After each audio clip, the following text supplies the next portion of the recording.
Hello, good people of YouTube. Mountbatten here. Here today with an updated top 5 most hated ships list. Take into consideration recent events like clan battles and some recent introductions into the game is how this list was put together. So if you find yourself enjoying the video, before you click off it, make sure to drop a like, leave a comment, and subscribe to the channel if you haven't already. We're getting close to 50,000 subs, and I can't thank you guys enough for that. But let's go ahead and get right on into it. Coming in at number 5, we have the tier 10 Soviet light in quotation marks cruiser, the Nevsky. Now the Nevsky is a ship that was seen a fair amount last clan battle season for one particularly good reason. Nevsky is possibly the king of kiting. If you need to put something on an all-flank that's incredibly hard to kill, but great at dishing out damage, Nevsky is a very, very solid choice. She can get her light cruiser guns out to 22 kilometers. And it's not overly difficult to land shots with the Nevsky at 22 kilometers either. Why? Soviet shell ballistics. Unlike most other light cruisers, where once you start getting out past 15-16 kilometers, your shells get extremely floaty, and it's really difficult to land hits at that range. The Nevsky doesn't really have that problem, at all. So, with that, you have an incredibly strong kiting ship right there. But add on to the fact that the Nevsky actually has pretty decent armor, which is why I say she's a light cruiser in quotation marks. Her side armor is thick enough to bounce most battleships she'll run into, especially, of course, in a clan battle single tier setting. So, right there, those two things make her incredibly strong. And we haven't even talked about her ammunition yet. Her HE is, of course, going to be decent for starting fires and doing HE damage, but her AP is, of course, the good old Soviet bias AP. Which means that even though she has light cruiser guns, if you show broadside to this ship, it's going to hurt a lot. And she has, again, a light cruiser reload time. So she can pump you full of AP, delete your cruiser, or absolutely tear into your battleship in just a few seconds from 18-19 kilometers away. Not to mention that she also has, of course, hydroacoustic search and surveillance radar. Now, another reason why Nevsky gets a lot of hate is because a lot of Nevsky players, like what I'm doing in the background footage right here, aren't even within their radar range most of the match. They're, of course, sitting in the back with their long-range accurate guns, farming away to their heart's content. So this ship always just, shows up in clan battles or anything competitive, and it's really annoying to deal with. And yeah, after dealing with it for a good bit of clan battles, it's not high on my nice list right now. All right, going on down to number 4, we have the tier 10 French DD, the Marceau. Now, the Marceau is definitely a love-hate relationship for me because I love being the Marceau. I love playing the Marceau. I hate and despise fighting one. And that's the gist of most players as well. Love to be in it, hate to try and deal with it. Why? Because good luck trying to hit it. Marceau is a fast, slippery gunboat DD. She's a Colbert essentially with smaller, more rapid-firing guns. So she's basically like the mosquito that you can't swat. It's always around, it's always poking you, doing a little bit of damage, but you can't, for whatever reason, ever deal with it. And that's what Marceau's fantastic at. She's great at going on a flank, finding the lone ship, annoying it, getting them to slip up and mess up like you see with the Edgar here. I was his focus, and he just sailed on right in front of my team, broadside, trying to deal with me, and, well, you see what happens to him. That's Marceau in a nutshell. That's what she's so great at doing. Not to mention, too, if you do eventually hit the thing, you won't even be doing that much damage to it because of the French damage saturation. If you guys don't know, the French DDs have a special damage saturation formula that their parts of their ship get saturated faster, essentially, and TLDR, they take about half the amount of damage that the ship normally would in that same situation. So, when you do wind up hitting them, it's mediocre damage, or the parts of their ship get saturated fast, where afterwards you're doing mediocre damage. It's fast, got an engine boost, has some incredibly rapid-firing HE spammy guns that, again, if you're under the fire of a Marceau, it's not fun. And again, this is a ship that was used and has been used and will be used probably until this game dies in clan battles for that exact same reason. It's great for either annoying the hell out of a flank, or if it runs into another DD, it's probably going to win unless the Marceau player goofs up and eats a torpedo, or there's a cruiser right by like a Venezia with sap loaded on and you manage to rail him with all your guns. In that case, the Marceau might lose the gunfight against the DD, but it's just so darn good at what it is that it's, again, love to play it, hate to play against it, especially in competitive mode. Alright, going down to number 3, we have our currently most broken CV in the game that's, well, able to give the Soviet CV a run for its money, and that is the Malta, the Tier 10 British carrier. Malta is, I don't know how this thing hasn't gotten tweaked yet. Granted, it is a steel ship, so that's probably why they're hesitant to nerf it. Malta's just dumb, y'all. If you haven't, well, I'm sure most of us here have been the victim of a Malta strike or two, but even playing the Malta, this ship is really strong. So, the Malta, she has 2 exceptionally strong squadrons. Her, well, not even dive bombers, her carpet bombers and her torpedo bombers. Her rocket planes are kind of, I don't even really bother using them that much, and that's another reason why this ship is so strong.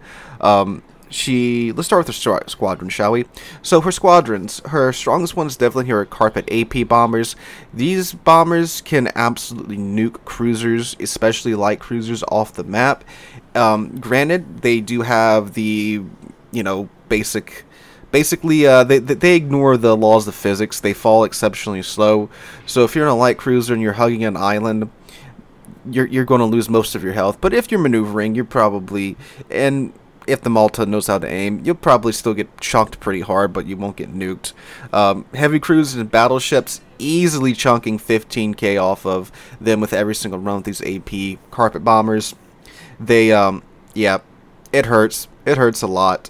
Then her torpedo planes are good, consistent damage dealers. It's really easy to get consistent hits on heavy cruisers and battleships with these torpedo planes.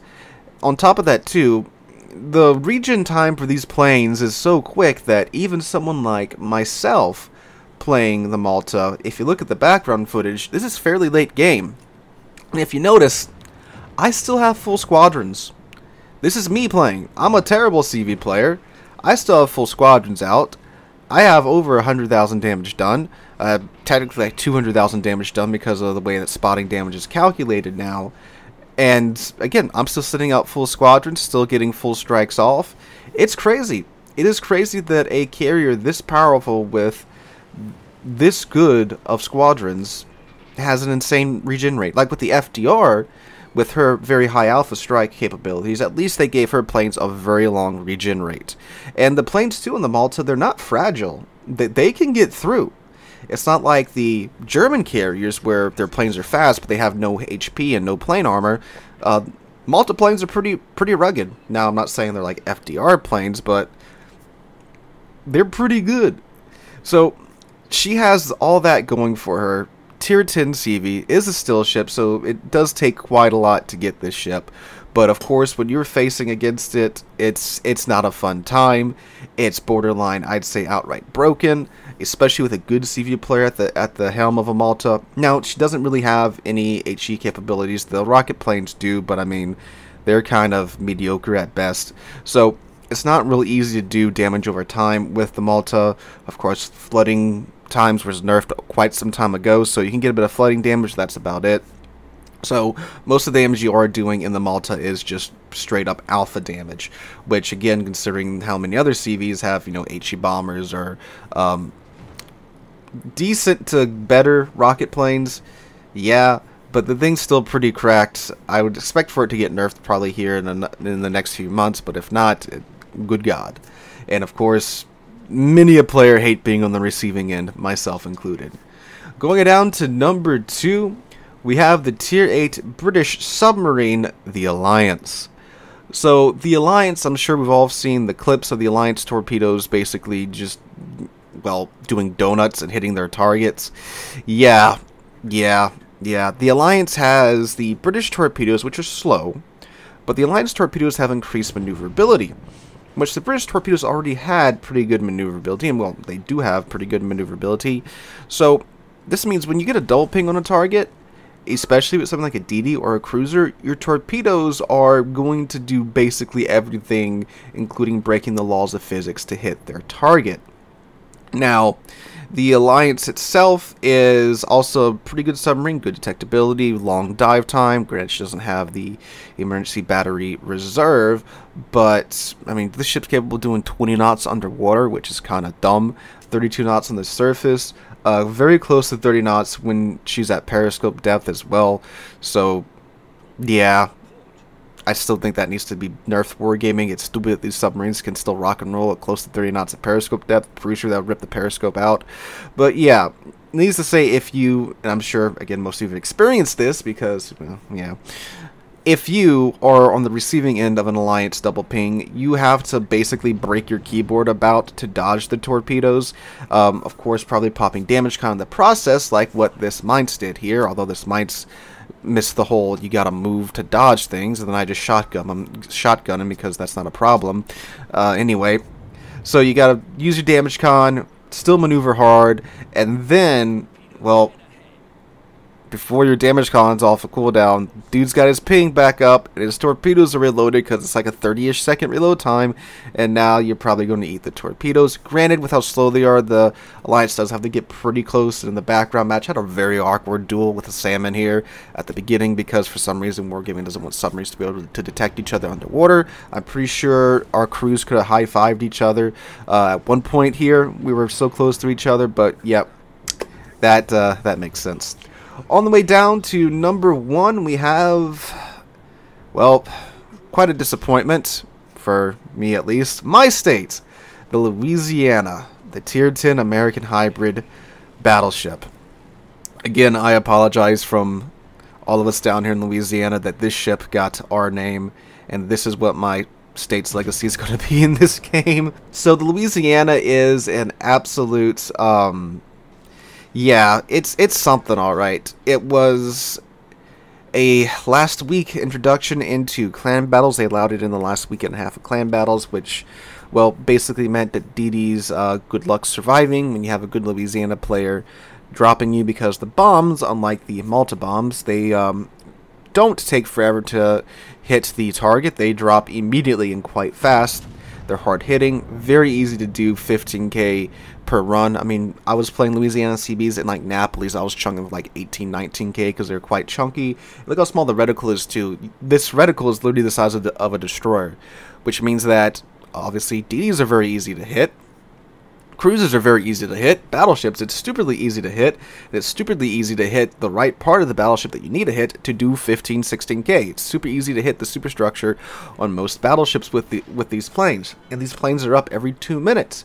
Unlike CVs, it doesn't matter what you do with these planes because you get a full squadron every 2 minutes. You could lose all of them, lose none of them. You get a full flight in 2 minutes. Needless to say, the spotting is, of course, crazy for clan battles and, of course, randoms, too.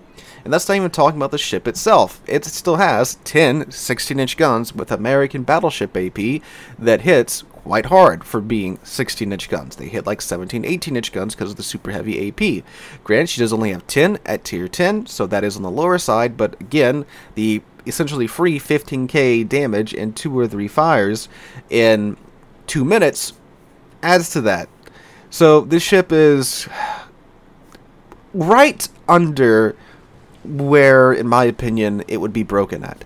The thing that keeps this ship in check is the fact that it's got that giant flight deck on the back. Because when you do find this ship, it is super easy to melt this thing down thanks to that giant flight deck. And that's what stops it from being full out broken, in my opinion at least. Now in clan battles, of course, that means you could just sit back and then eventually you roll up, but of course you don't have the battleship tankiness. Yes, you could take something like a Stalingrad or a Puerto Rico to kind of replace that, but it doesn't really fully replace that, so there is that. But again, like I've talked about in my hybrid videos, where do we go from here? Are we eventually going to get some hybrids that don't have a weakly armored hangar? And will be actually quite tanky, because then, at that point. But yes, I think it's safe to say Louisiana, by extension, the hybrid ships are currently the most hated ships in the game, probably a little bit above submarines at this moment. So let me know in the comments down below, guys, what ships would have you added to this list, what ships would you have removed. Again, if you enjoyed the video, make sure to drop a like and subscribe to the channel. On the way to 50,000 subs, and I can't thank you guys enough for that. Hope you guys have a wonderful, wonderful Monday, wonderful rest of your week. Hope to catch you guys in the next one.